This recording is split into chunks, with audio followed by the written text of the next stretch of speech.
Paz do Senhor, meus irmãos, graças a Deus por tudo que Deus tem feito em nossas vidas. Hoje, nossa lição de número 7, e o nosso tema é o lugar santo. Nós vamos ver na sala que antecede o lugar santíssimo ou santo dos santos, a mobília que ficava ali.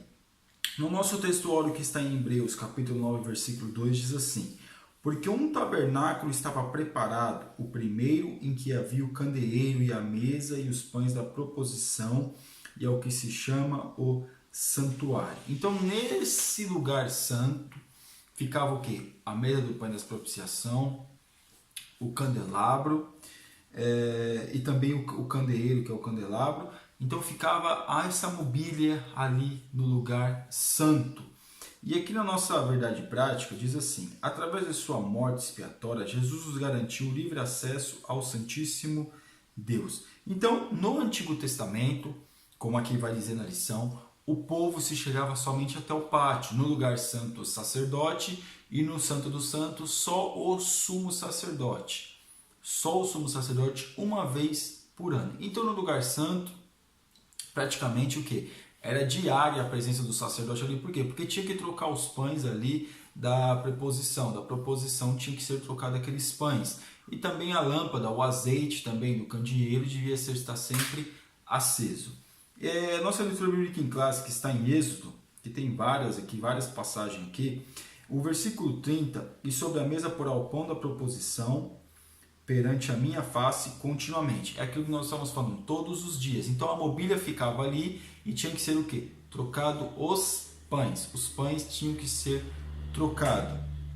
No versículo de número 32, e porá sobre 4 colunas de madeira de cetim cobertas de ouro sobre 4 bases de prata, seus colchetes serão de ouro. Pendurarás o véu debaixo do colchetes e meterás a arca do testemunho ali dentro do véu, e este véu vos fará separação entre o santuário e o lugar santíssimo. Então naquele lugar ali, Deus mandou colocar o véu para quê? Para separar o lugar santo do santo dos santos. Então ele passava pelo lugar santo para entrar no santo dos santos. Mas o que tinha ali era um véu. Deus mandou colocar um véu. Ali havia uma separação entre o santo e o santo dos santos. No santo dos santos só ficava a arca da aliança. No santo ficava a mesa do pão da proposição, ficava em cima daquela mesa, ficava os pães, ficava o candeeiro. Então ali era aquela mobília. E aqui no versículo de número 1 do capítulo 30, e fará um altar para queimar o incenso de madeira de cetim, o farás, e porás diante do véu que está diante da arca do testemunho, diante do propiciatório que está sobre o testemunho, onde me ajuntarei contigo. Quando fala de incenso, fala sempre das orações, né? Sempre fala das orações das pessoas. Sempre fala de incenso, cita a questão do incenso, está citando as orações. Na nossa introdução, local de serviço e de comunhão com Deus, as peças do tabernáculo denotavam a sacralidade do lugar. Os 2 véus realçavam a santidade que o local requeria. O lugar santo tem muito a nos dizer, por isso estudaremos a sua simbologia, pois essa tem muito a ensinar nestes dias difíceis e trabalhosos. Há consolação nesse estudo. Qual que é o nosso consolo? Que Deus leva as coisas dele a sério. O homem pode brincar com as coisas de Deus, assim como o povo no Antigo Testamento brincou. Mas Deus não brinca com a sua santidade. Tópico 1. Lugar santo. Um lugar de serviço e comunhão com Deus. Que lugar é esse? O texto de Êxodo 23, 26 e 33 mostra a distinção dos 2 compartimentos do tabernáculo. O primeiro é chamado de santuário, o lugar santo. E o segundo, Santo dos Santos, ou lugar santíssimo. O primeiro aparece como local de serviço, ao qual somente os sacerdotes podiam entrar para oficiar diante de Deus, aquilo que era colocado, né? Os israelitas limitavam-se a trazer suas ofertas ao altar do holocausto.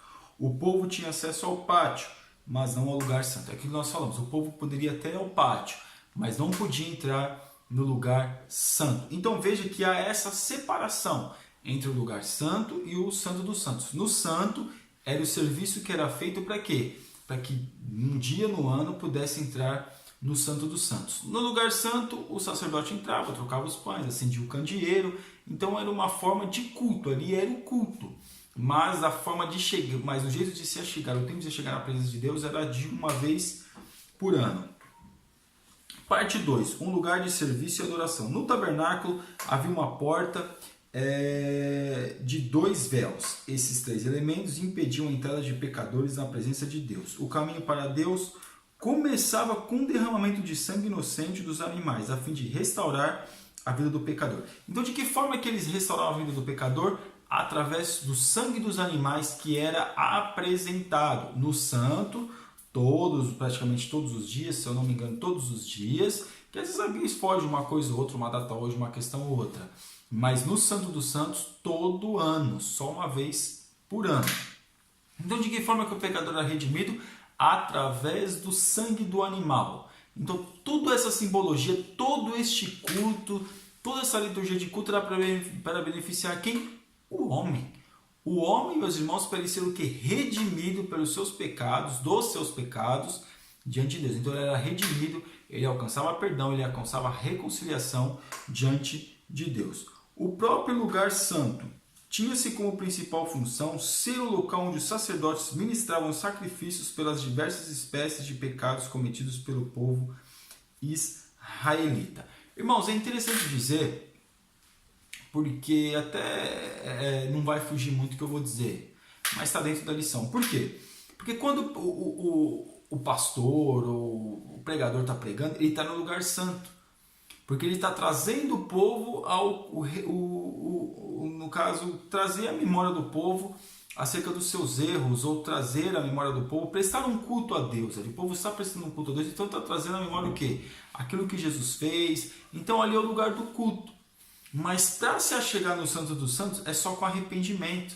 Então quando a gente tem esse sangue, que a gente aceita o sangue de Jesus, que a gente aceita a presença de Jesus, ele nos conduz ao Santo dos Santos, onde a gente pode entrar hoje, nos nossos dias, todos os dias, para falarmos com Deus, e esse espaço é aberto todos os dias e horas e momentos e minutos do resto da eternidade.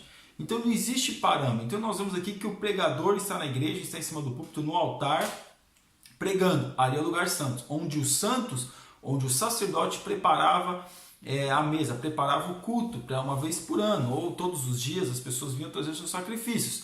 Porém, no lugar santíssimo era uma vez por ano. Então as pessoas, meus irmãos, estão sendo, o sacerdote ele prepara as pessoas para quê? Para o arrependimento. Mas quem tem que se arrepender eram as próprias pessoas.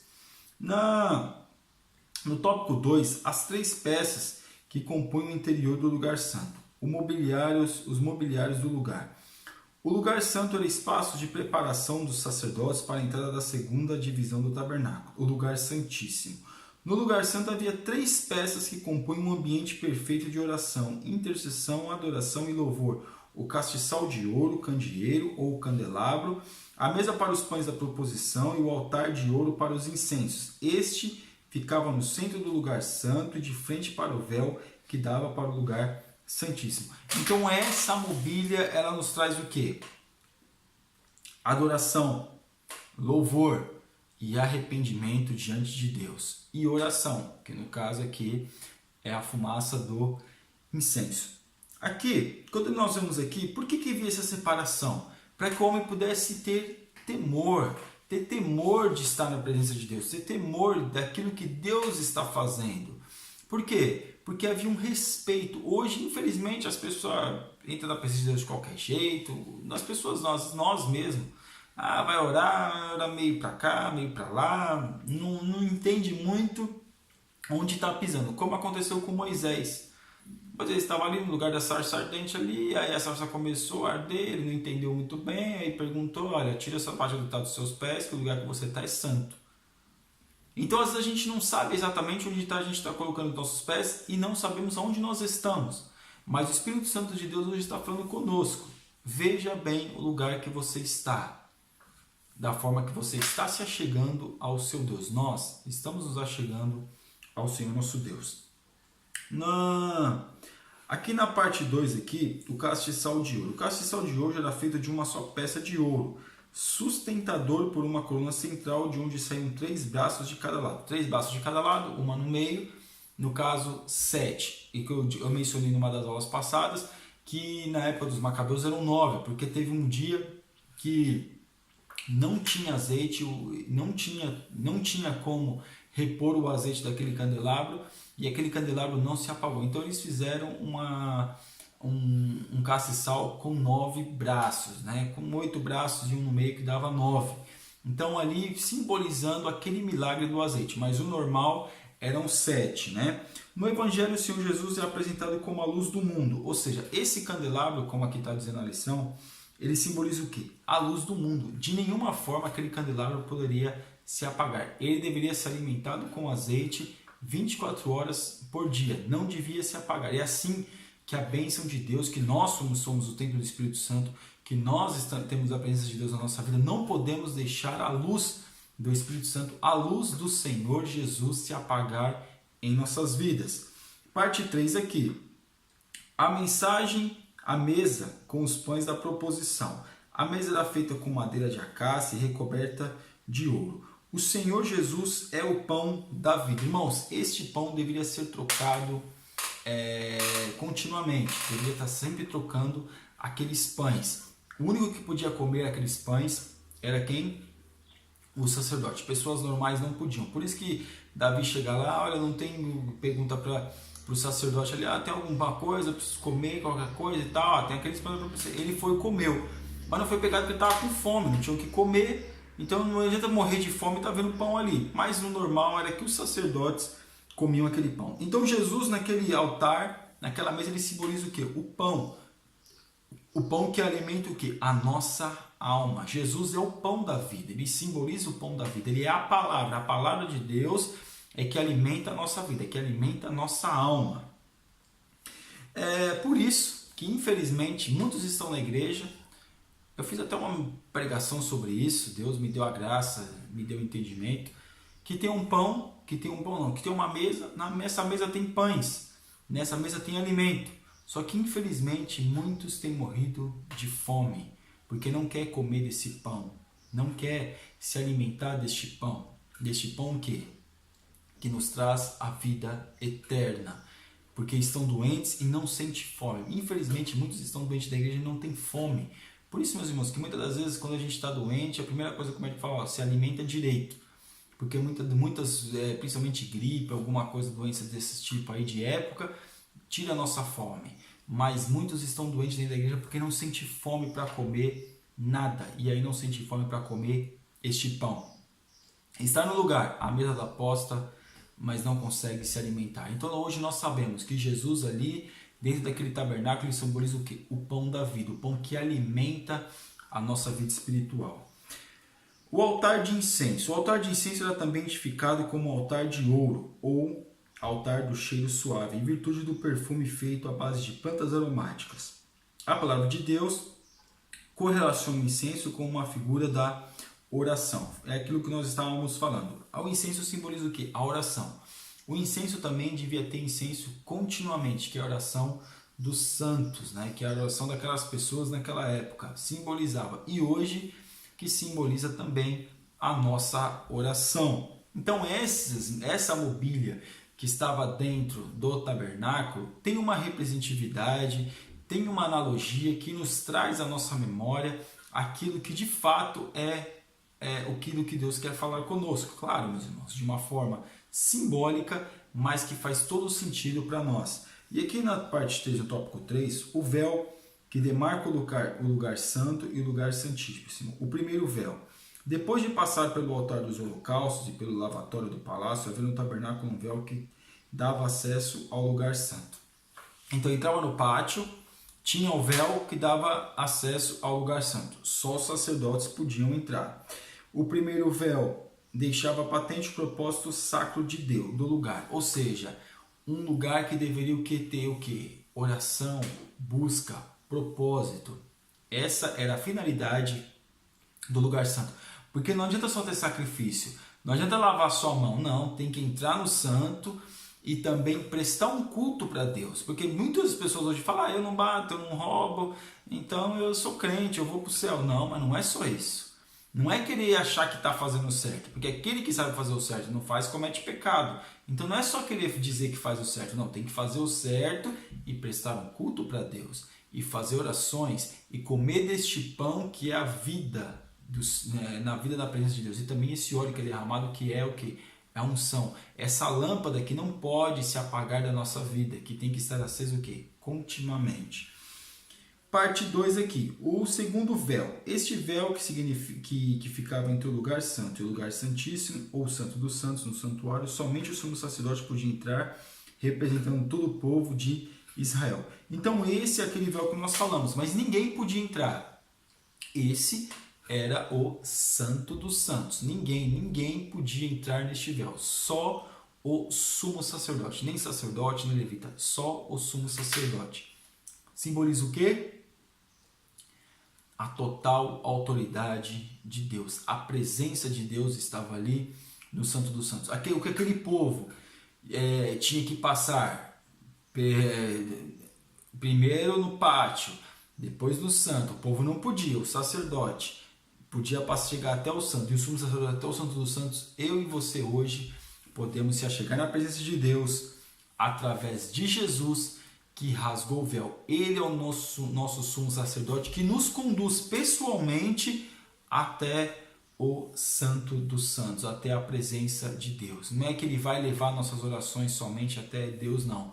Ele nos leva pessoalmente até Deus para fazermos as nossas orações. Então, veja que esse simbolismo que está falando aqui, nós temos que colocar isso em prática. Isso tem que estar na nossa mente. Para quê? Para que a gente não venha deturpar a nossa mente diante das coisas que são do mundo. Não venhamos encarar as coisas de Deus achando que é de qualquer maneira. Não, não é. Aquilo que era no Antigo Testamento é para nós no Novo Testamento e tem que ser respeitado e tem que ser colocado em prática. E a nossa conclusão. Acheguemos-nos com ousadia e confiança diante de Deus através do sangue de Jesus. Fomos salvos, justificados, adotados como filhos de Deus e santificados. As cortinas que nos separam do Pai Celeste foram removidas pelo Cordeiro através de sua morte no Calvário. Portanto, não deixe de usufruir desse glorioso privilégio. É um privilégio adentrar na presença de Deus, mas nós somos falhos, somos fracos, temos que ser crentes melhores, irmãos, porque infelizmente, se dependesse de nós, a gente entrava ali no pátio, a gente não chegava nem perto do tabernáculo, mas olha, Jesus tem tido muita misericórdia da nossa vida, porque nós temos falhado muito diante de Deus, demais. Nós muitas vezes não levamos as coisas de Deus a sério, não respeitamos o lugar que nós estamos pisando, não temos ousadia de buscar a Deus, mas temos ousadia de fazer tantas outras coisas. Nós, infelizmente, temos que, nesses dias que nós estamos vivendo, clamar, suplicar a presença de Deus. Então fica essa reflexão e saiba que o véu foi rasgado, o templo, quem nos conduz, quem nos leva é o próprio Senhor Jesus diante do Pai. E que Deus abençoe os irmãos, em nome de Jesus. Você ainda que não é assinante do nosso canal, está convidadíssimo a assinar e que Deus te abençoe. Fique na paz. Deus abençoe.